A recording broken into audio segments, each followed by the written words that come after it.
Donc, mon nom spirituel Shrivas, mon nom civil Thierry Wallet, mon famille. Voilà. Et je suis dévot de Swami Vivekananda depuis le mois de juillet 2013. Donc c'est comment je suis devenu dévot de Swami Vivekananda.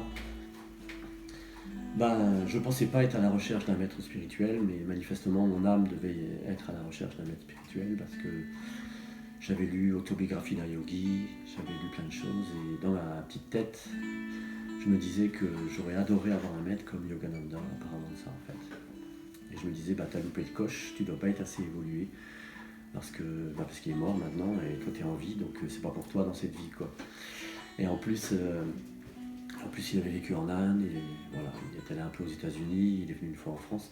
Donc à aucun niveau ça correspondait, donc je me suis dit, bah c'est pour une autre vie, quand je serai suffisamment évolué. Et puis finalement, je me suis retrouvé à la Kumbh Mela en février 2013 avec un couple d'amis organisé par Jacques Ville, qui est un médecin psychiatre qui vit entre l'Inde et la France. Et arrivé là-bas, il y avait des gens qui étaient dévots de Swami Vishwananda, qui m'ont dit, oh voilà, Swami Vishwananda, c'est la réincarnation de Yogananda. Et moi j'aimais tellement Yogananda intérieurement que ça m'a révolté. Je me suis dit, c'est pas possible, quoi. C'est pas possible. Yogananda était forcément soit un avatar, soit une dernière vie, donc déjà ça peut pas être Swami Vivekananda. Et donc j'ai eu un rejet au départ. Je me suis dit, c'est pas un maître. C'est pas un maître, quoi. Je suis même allé voir le guide en disant, attention, je crois qu'il y a des gens là qui se font un peu bananés, on va dire. Et puis, on a laissé un peu tomber l'histoire. Voilà. Puis une fois revenu en France, je me suis dit comment ils ont dit déjà Swami. Grâce à Google, j'ai retrouvé Vishwananda. J'ai retrouvé Vishwananda. Donc je suis allé regarder, j'ai tout laissé, les lunettes, tout ça. J'ai plongé dans la vie à Maurice, tout ça, son enfance. Et là, j'ai ouvert mon cœur et j'ai sondé, quoi. Je me suis dit, voilà, qui c'est cet être-là? Et là, j'ai senti mon cœur vraiment complètement chaviré, quoi. Donc je me suis dit, bon, les bagues, tout le reste, c'est à moi de comprendre maintenant, quoi. C'est un être incroyable. Donc comme on avait gardé les coordonnées les uns des autres du voyage, il y avait des dévots à l'époque qui organisaient des cars, des voyages pour aller à l'ashram. Et donc au prochain voyage qu'ils ont organisé, j'ai dit, moi j'y vais, quoi.